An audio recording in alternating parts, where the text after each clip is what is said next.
Graça e paz, meus irmãos. Nós iremos meditar na carta de Paulo aos Gálatas, capítulo 5.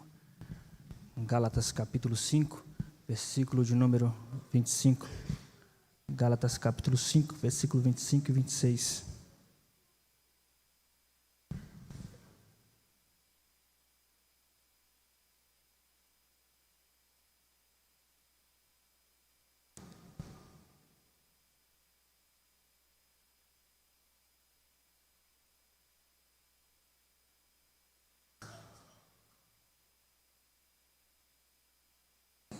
Gálatas, capítulo 5, versículo de número 25 e 26. Se vivemos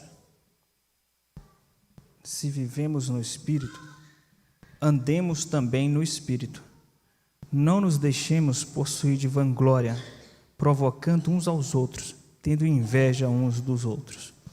Vamos orar mais uma vez e pedir que o Espírito de Deus fale aos nossos corações.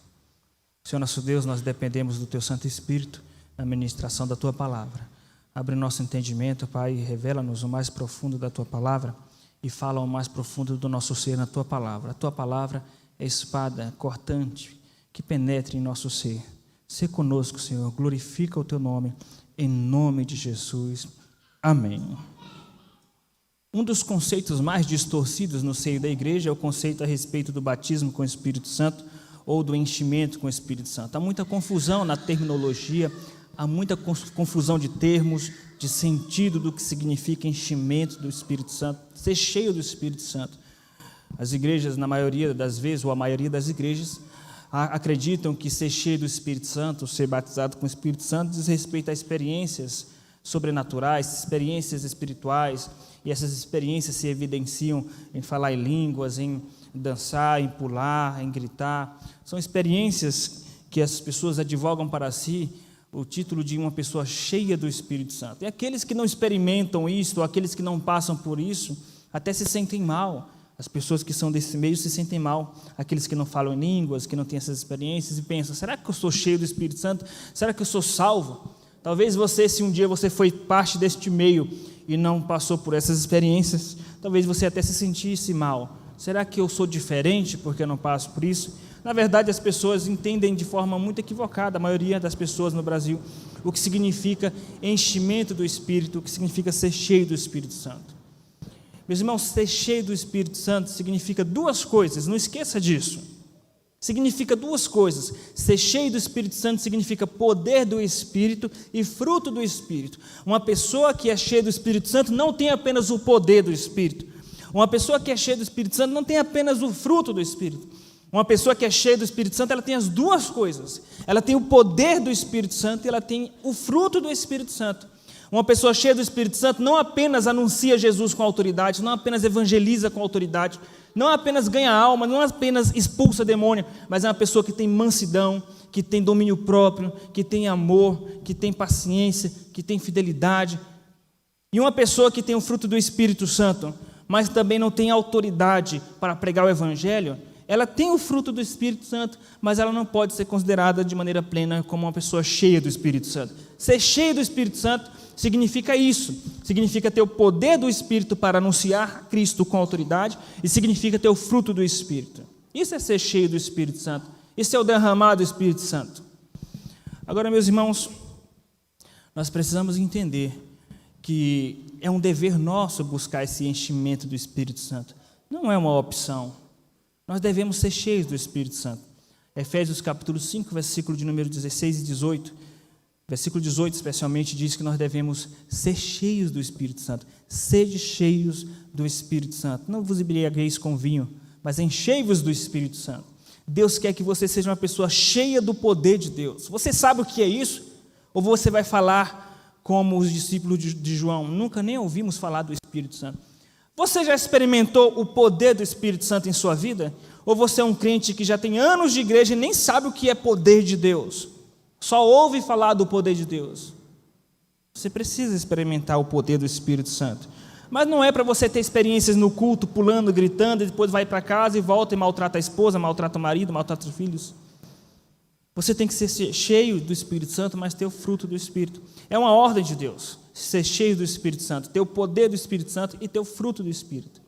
Paulo usa terminologias que apontam para o enchimento do Espírito Santo quando ele usa comumente o verbo andar em espírito. Veja o versículo 16. Digo, porém, andai no Espírito e jamais satisfareis a concupiscência da carne. Sede cheios do Espírito e jamais satisfareis a concupiscência da carne. Isso significa andar em Espírito, significa ser cheio do Espírito Santo.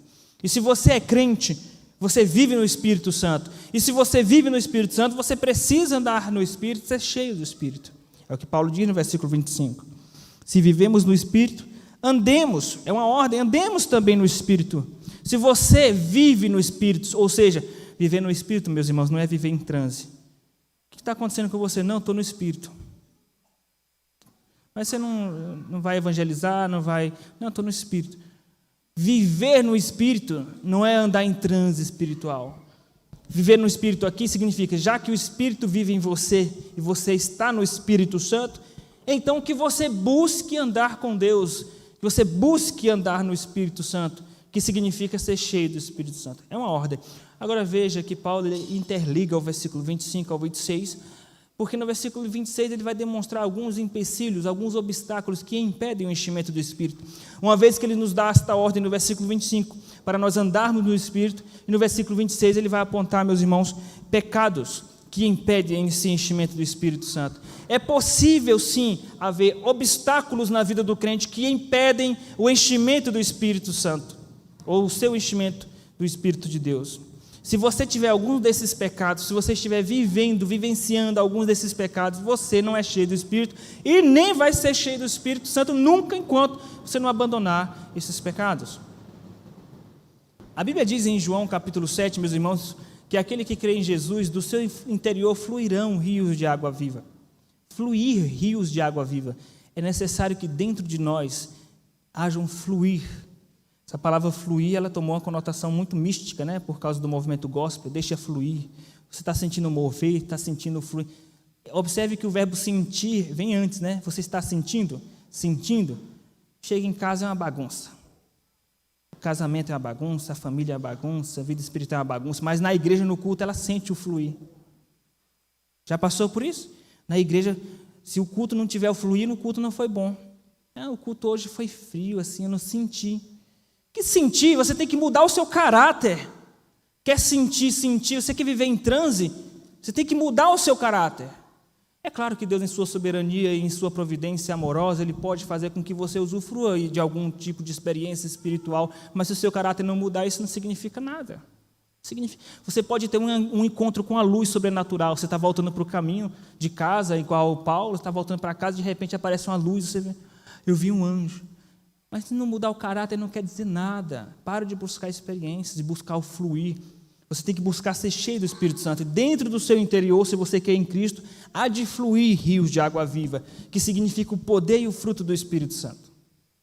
Agora, como se trata de água, pelo menos no sentido metafórico, a água é um tipo de elemento que pode ser obstruído. Pode ser obstruído.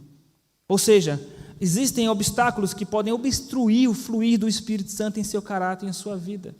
É disso que trata o versículo 26. Esse é o tema da mensagem de hoje, meus irmãos, os obstáculos ao enchimento do Espírito. Esse é o tema da mensagem, os obstáculos ao enchimento do Espírito. Alguns pecados são pecados de ordem gravíssima. Alguns pecados gravíssimos podem sim impedir você de ser cheio do Espírito Santo de Deus. Então ele diz, se vivemos no Espírito, então andemos no Espírito. Mas como? Evitem esses pecados do versículo 26.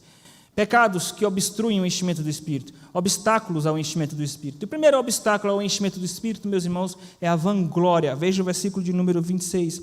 Não nos deixemos possuir de vanglória. O que significa vanglória? Significa uma glória usurpada. Nós precisamos entender, meus irmãos, que, na verdade, qualquer tipo de glória pertence a Deus. Todo tipo de glória, seja a glória humana, seja a glória da criação, da natureza, glória espiritual, glória dos anjos, glória do céu, qualquer tipo de glória pertence a Deus. E Deus, Ele não autoriza que a sua glória seja utilizada para fins pecaminosos ou que tire a origem, a fonte, o crédito de Deus. Está escrito em Isaías capítulo de número 42, versículo 8, a mim pertence a glória. E Deus não dá a sua glória aos ídolos, não, Deus não dá a sua glória a outro. E quando eu digo que qualquer tipo de glória pertence a Deus, está escrito no Salmo de número 24, do Senhor é a terra. Do Senhor é a terra e tudo o que nela há. O seu dinheiro, o seu salário, a sua casa, os seus bens, o seu carro, o seu talento, os seus dons, a sua inteligência, a sua beleza, seja o que você tiver de bom, tudo pertence a Deus. Do Senhor é a terra, os que nela habitam e tudo que se contém. Tudo pertence a Deus. Agora, se tudo pertence a Deus, então toda a glória tem que ser dada a Ele. Toda a glória tem que ser dada a Ele. Então, qual é a diferença de glória para vanglória? Glória é a glória em sua própria essência.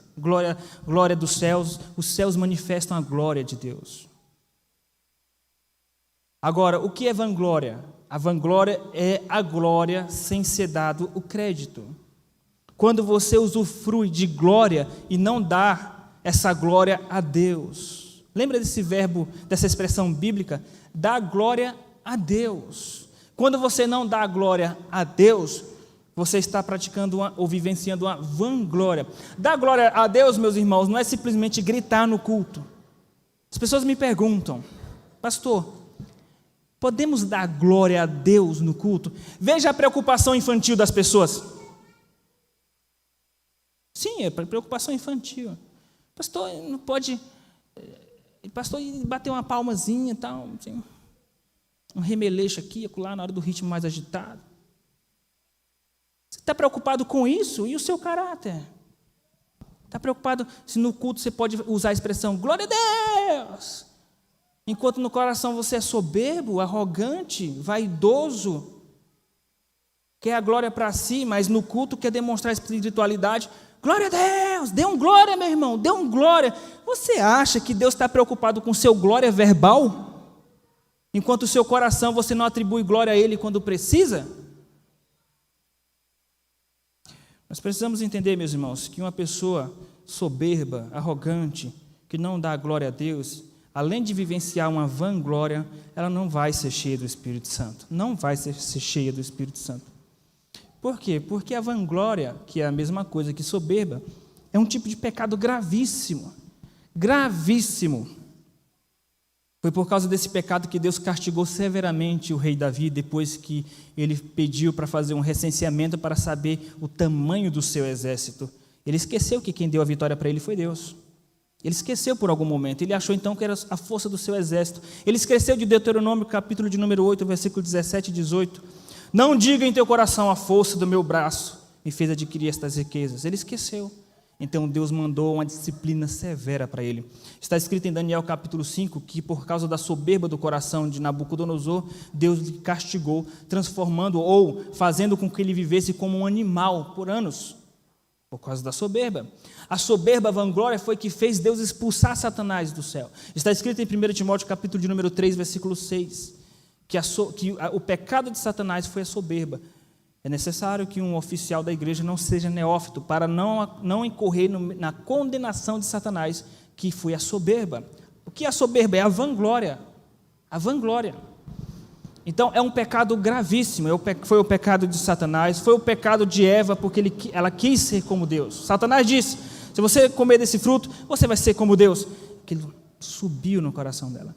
Então, se é um pecado gravíssimo, e pretende tirar ou roubar a glória de Deus, usurpar a glória que pertence a Deus, então certamente uma pessoa soberba ou uma pessoa que vive se vangloriando, ela não vai ser cheia do Espírito Santo. Ela não vai ser, porque é um pecado gravíssimo e também porque o enchimento do Espírito Santo é uma graça, é uma dádiva, é um presente. De acordo com Tiago, capítulo 4, versículo 6, Deus não dá a sua graça aos soberbos, pelo contrário, Ele dá a sua graça aos humildes. Então, se você não é uma pessoa humilde, você não vai ser cheia do Espírito Santo nunca. Nunca. Você pode falar qual língua for, língua dos homens, dos anjos, se você não tiver amor, que é fruto do Espírito, não adianta. Você pode profetizar, você pode fazer o que quiser. Então, meus irmãos, nós precisamos entender que um dos obstáculos ao enchimento do Espírito é a vanglória, é a soberba. Os sinais, os sintomas de uma pessoa que é soberba, que se vangloria, é uma pessoa que vive arrotando o relatório daquilo que ela faz de bom. Faço isso, faço aquilo, eu sou isso, sou aquilo, já fiz isso, já fiz aquilo. Ganhei 300 almas para Cristo. É assim. Olha, já fiz tanta coisa para Deus. Interessante que é sempre com teor espiritual, né? Olha, estou até cansado. Estou cansado porque eu já trabalhei tanto para Deus. Você não tem noção quantas coisas eu fiz para Deus. Glória a Deus. Glória a Deus. Falsa espiritualidade. Na verdade, é uma pessoa soberba. Fuja da soberba. Faça como o rei Davi. Ele relata isso no Salmo 19. Livra-me da soberba, que ela não me domine. Livra-me de tão grande transgressão. É uma grande transgressão a soberba. Uma pessoa soberba não vai ser cheia do Espírito Santo. Certamente que não. Agora veja, meus irmãos, que Paulo vai salientar outro aspecto, que é um obstáculo ao enchimento do Espírito. O primeiro obstáculo ao enchimento do Espírito é a vanglória.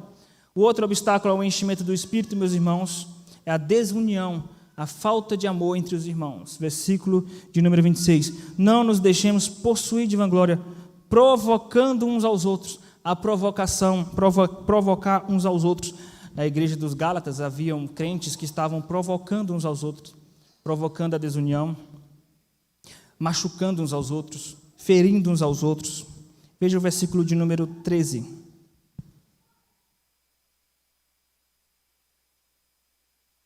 Gálatas capítulo 5, versículo 13 em diante. Porque vós, irmãos, fostes chamados à liberdade, porém não useis a liberdade para dar ocasião à carne. Sede antes servos uns dos outros, pelo amor. Porque toda a lei se cumpre em um só preceito, a saber, amarás o teu próximo como a ti mesmo. Se vós, porém, vos mordeis e devorais uns aos outros, vede que não sejais mutuamente destruídos. Aquela igreja, os crentes estavam numa confusão, destruindo uns aos outros com a língua, porque a desunião ela é evidenciada através das provocações, é o que Paulo fala, provocando uns aos outros, com difamação, machucando uns aos outros com as palavras, mordendo, devorando uns aos outros. Por que a desunião é um empecilho, um obstáculo ao enchimento do Espírito Santo? Porque nós não podemos dizer que nós amamos a Deus se nós não amarmos os nossos irmãos. Aquele que diz que ama a Deus e não ama seu irmão está mentindo, diz João em sua carta. Primeira epístola de João, capítulo 4. E veja que João diz Tiago nos fala em Tiago, capítulo 3, que com a nossa língua nós louvamos a Deus, bendizemos a Deus. E com a mesma língua que nós bendizemos a Deus, nós amaldiçoamos o nosso irmão. Pode da mesma fonte jorrar água pura e água impura? Nós temos essa capacidade hipócrita de no culto, louvores a Deus, louvores a Deus. Terminado o culto, amaldiçoamos os irmãos. Você acha que isso não é grave diante de Deus? É gravíssimo diante de Deus. A desunião é algo gravíssimo diante de Deus. Uma prova disso, Provérbios capítulo 6, versículo 17, 19 em diante. Veja, ele diz: 6 coisas Deus odeia, mas a 7ª ele abomina. E qual é a 7ª? Aquele que dissemina contenda entre os irmãos. Ele abomina. Se ele abomina, ele não vai deixar essa pessoa ser cheia do Espírito Santo. São pessoas que provocam divisões, provocam o irmão, provocam uns aos outros. Provocam o irmão para desestabilizar o seu sistema nervoso e então começar uma confusão. Meus queridos irmãos, nós precisamos entender que esses são obstáculos ao enchimento do Espírito Santo. E se você quer ser cheio do Espírito Santo, abandone a vanglória, abandone a soberba, abandone também a desunião, a falta de amor, a provocação. Então nós vimos até aqui que o primeiro obstáculo ao enchimento do Espírito Santo, meus irmãos, o primeiro obstáculo é a vanglória, o segundo obstáculo é a desunião. O terceiro obstáculo ao enchimento do Espírito Santo é a inveja, versículo de número 26. Não nos deixemos possuir de vanglória, provocando uns aos outros, tendo inveja uns dos outros. A inveja. Muito bem, falaremos de novo da inveja. De novo da inveja. Você está incomodado porque eu vou repetir sobre isso? Está incomodado que eu vou tocar de novo no assunto? Pastor, de novo sobre a inveja? Pois é, irmão. Se isso te incomoda, isso é um mau sinal. Significa que você é um tremendo de um invejoso, que não está aguentando mais ouvir essa palavra dura sobre a inveja. Mas eu vou falar de novo. E o primeiro motivo que eu vou falar é porque está no texto. E a função essencial do meu chamado, do meu ministério, é expor o que Deus fala na palavra. Doa quem doer, sofra eu as consequências que for. E morrerei com esse propósito, que Deus me dê essa graça até o fim. Então está no texto. Se está no texto, eu vou expor. O segundo motivo por que eu vou falar sobre isso é porque é bom para a igreja repetir isso. Porque está escrito em Filipenses capítulo 3, versículo 1. Não me canso de vos falar a mesma coisa, porque isso é proveito para vós outros. É proveito para vós outros. E o terceiro motivo por que eu vou repetir é porque a inveja é um pecado gravíssimo, muito grave, e que a igreja às vezes não se atenta para a gravidade desse pecado. Geralmente a igreja se preocupa mais com pecados sexuais. Se alguém for pego em adultério, vai ser apedrejado. Os pecados sexuais escandalizam a igreja assim de uma forma. Agora uma fofoca aqui e acolá, os crentes presenciam alguém fofocando, falando mal dos outros, não incomoda muito. A inveja, enrustida, sutil, isso não incomoda. Enquanto nós precisamos entender que a Bíblia deixa claro que a inveja é um pecado gravíssimo. E qual é a prova de que é um pecado gravíssimo? Porque o pecado da inveja está listado entre os 10 mandamentos. Pena que a tradução para o português ameniza a situação. A inveja é o 10º mandamento. Está no 10º mandamento. Não cobiçarás, que é a mesma coisa de não terás inveja. Mas a gente nunca fala dos 10 mandamentos nesses termos, de não ter inveja. A gente pensa que é só cobiçar, mas ter inveja é exatamente isso, cobiçar. Não cobiçarás a mulher do teu próximo, não cobiçarás a casa do teu próximo, não cobiçarás o campo do teu próximo, não cobiçarás o jumento do teu próximo, não cobiçarás o escravo do teu próximo. Ou seja, não tenha inveja da mulher do outro, não tenha inveja da casa do outro, dos empregados do outro, da situação financeira do outro. O 10º mandamento fala da inveja. Se Deus colocou esse pecado entre os 10 mandamentos, significa que é prioridade para Deus nos libertar dessa maldição chamada inveja. É uma prioridade. E se você for um invejoso, esquece que você não vai ser cheio do Espírito Santo nunca. Nunca. Porque é um pecado gravíssimo. E isso obstrui o enchimento do Espírito Santo de Deus. A inveja.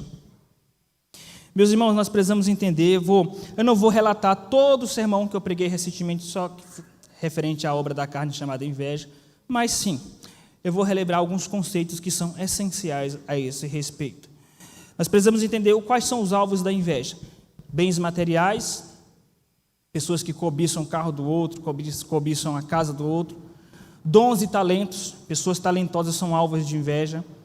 Então, você tem inveja do talento do irmão, do dom do irmão, da capacidade do irmão, da inteligência do irmão. Carisma, às vezes a pessoa tem inveja do carisma, uma pessoa bem carismática na igreja, amada na igreja, porque é uma pessoa carismática, alvo de inveja. Veja que o rei Davi era uma pessoa carismática, uma pessoa amada em Israel, causou inveja em Saul. Bens materiais, dons e talentos, que são capacitações ou capacidades, carisma e funções, posições, o poder, o precioso, não é? Falei de manhã sobre o precioso, o poder, a posição social, posição na empresa, posição na igreja, posição no ministério. O invejoso, ele olha para a sua posição e diz: eu quero estar lá, eu quero aquela posição, eu quero o seu lugar na empresa, eu vou tomar o lugar daquela pessoa na empresa. Aí você diz: mas não é possível que um crente faça isso. Meus irmãos, eu já vi casos de pessoas que puxaram o tapete do outro na empresa onde ela trabalhava, e foi um crente que fez isso. O processo é longo até que isso aconteça, mas acontece, porque não cobiçarás o campo, a casa, a mulher, o trabalho, a função do outro. A inveja, tudo isso é alvo de inveja. E os gatilhos para que se desperte a inveja, porque sempre tem um gatilho para a inveja. Os gatilhos, os elogios é um dos gatilhos, os elogios. Então, uma pessoa talentosa começa a exercer seu dom na igreja e essa pessoa começa a ser elogiada. Meu irmão, quando o invejoso descobre que alguém está sendo elogiado, e que não é ele ou ela, aí começa a despertar em seu coração a inveja. A inveja. Se você quer saber se você é um invejoso, não sei se você está interessado em saber, mas eu vou te dar uma dica. Então, observe o seu comportamento, a sua reação, a reação do seu coração quando você percebe que alguém está sendo elogiado. Nossa, eu amo fulano de tal. Eu amo quando fulano de tal faz tal coisa, quando ensina, quando canta, quando toca. Nossa, é maravilhoso. Qual vai ser a sua reação quando você ouvir esse elogio? Você vai ficar feliz? Porque a Bíblia diz que nós temos que nos alegrar com os que se alegram. Ou você vai ficar triste? Veja que se alegrar com os que se alegram é o maior desafio para os crentes. O maior desafio não é chorar com os que choram, porque no velório todo mundo chora, fica triste, né? No hospital. Agora, se alegrar com os que se alegram, o irmão conseguiu conquistar o sonho de um imóvel lindo, um apartamento, uma casa, um carro, seja o que for. Você consegue se alegrar juntamente com ele? Ou o irmão que tem um talento, um potencial de talento, de dom assim extraordinário, incomum, você consegue se alegrar com isso? Então, isso é um dos sintomas da inveja. A pessoa não consegue se alegrar com o sucesso do outro, com o talento do outro. Os elogios provocam isso. É um dos gatilhos dos elogios. O outro gatilho para a inveja é o brilho. O brilho do outro. O sucesso do outro, as conquistas do outro, o brilho do outro. Quando o outro brilha, quando o outro se destaca, meu irmão, o invejoso não vai suportar. Lembre-se que Davi, voltando da guerra com Saul, os dois enfrentaram os filisteus. E quando as mulheres começaram a elogiar, Saul matou milhares, Davi matou 10 vezes milhares. Pronto. Dali em diante, Saul ficou endemoniado. Que até então era um homem cheio do Espírito Santo, mas eu estou falando endemoniado não no sentido estrito da palavra, porque há toda uma complexidade teológica em torno desse tema. Mas o que eu quero dizer com isso é que, até então, Davi foi possuído pelo Espírito Santo, profetizava, que depois ele desobedeceu a Deus, e depois que ele começou a ficar com inveja de Davi, ficou como que possesso mesmo, porque o espírito maligno atormentava Saul, e Saul queria fazer o que com Davi? Enfiar uma lança no coração de Davi. E quem expulsava esse espírito maligno? A pessoa que Saul queria matar, Davi tocando harpa. Esses são os gatilhos da inveja, os elogios e o brilho do outro. Nós precisamos entender que a inveja é um forte obstáculo ao enchimento do Espírito Santo. Se você é invejoso, você não vai ser cheio do Espírito Santo. E para terminar sobre a inveja, relembrando alguns conceitos que foram trabalhados no outro sermão, meus irmãos. Como a inveja se manifesta? Como a inveja se manifesta? Primeiro, ela se manifesta através de críticas. O invejoso, quando ele tem inveja de alguém, ele começa a criticar. Às vezes são críticas enrustidas, sutis, espirituais, aquela falsa espiritualidade. Mas também não é para tudo isso. Né? Começa a criticar uma crítica sutil, ou às vezes é uma crítica escancarada e fala mal mesmo de fama. A crítica é uma das formas do invejoso perseguir o outro. A segunda forma da inveja se manifestar, meus irmãos, é o projeto de poder que eu falei no outro sermão. O que é esse projeto de poder? A pessoa cobiça, tem inveja do lugar do outro. Está lá na empresa, é um funcionário e quer tomar o lugar do outro e faz um projeto de poder, porque isso não acontece da noite para o dia. Ou ele vai provocar a saída daquele indivíduo, ou ele vai causar a situação para que ele mesmo queira sair da sua empresa, do seu trabalho, de onde for, por causa desse projeto de poder. Meus irmãos, é óbvio que o que eu estou falando tem base bíblica. Isso nos faz lembrar, por exemplo, de Absalão. Absalão, depois que ele voltou para Jerusalém, para perto do rei Davi, teve toda aquela problemática de relacionamento de Absalão com Davi, pai e filho, e Absalão pediu para voltar, depois através de Joabe, mas depois que ele voltou, Absalão ficou implorando para Joabe, eu quero ver meu pai, quero ver a face do meu pai, até que foi, Davi concedeu. Depois disso, Absalão ficava na porta de Jerusalém, na porta do palácio. E todos os israelitas que iam ter com o rei para que Davi julgasse a sua causa, que Davi, como rei, ele exercia o papel de juiz, Absalão abordava aqueles indivíduos. Isso está relatado em 2 Samuel, capítulo 15. Absalão abordava na portaria ali aqueles israelitas e começavam a fazer propaganda de si. Olha, sei que Davi iria julgar a tua causa, mas eu também sou um bom juiz. Olha que interessante. A Bíblia fala que Absalão furtava o coração dos israelitas. Isso é comum nas músicas sertanejas, né? Que alguém roubou meu coração, alguém roubou seu coração, né? Pois é.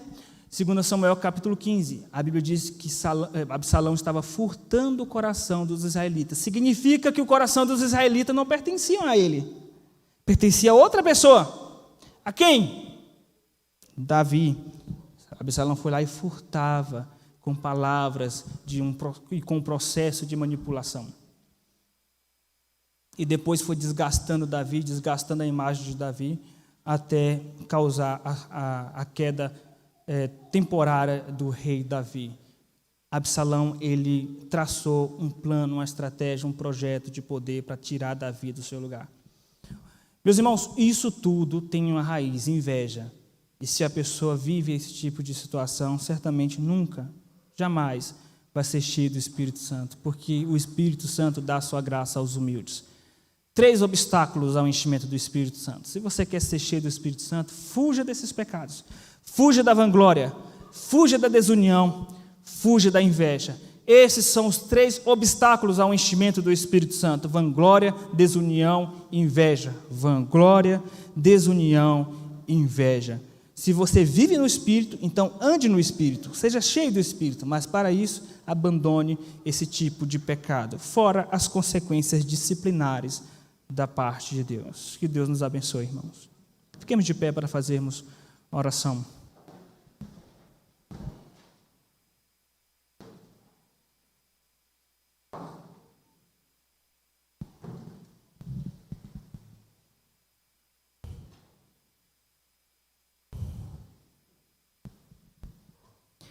Senhor nosso Deus, queremos te agradecer por tua misericórdia, por tua palavra, Pai, e pedir que o teu Espírito Santo nos ajude a pôr em prática, Pai, aquilo que nós ouvimos. Não permita, Pai, que a soberba nos domine, a desunião e a inveja, mas que possamos crescer em humildade diante do Senhor e sermos cheios do teu Espírito. Tudo isso nós te pedimos em nome de Jesus. Amém.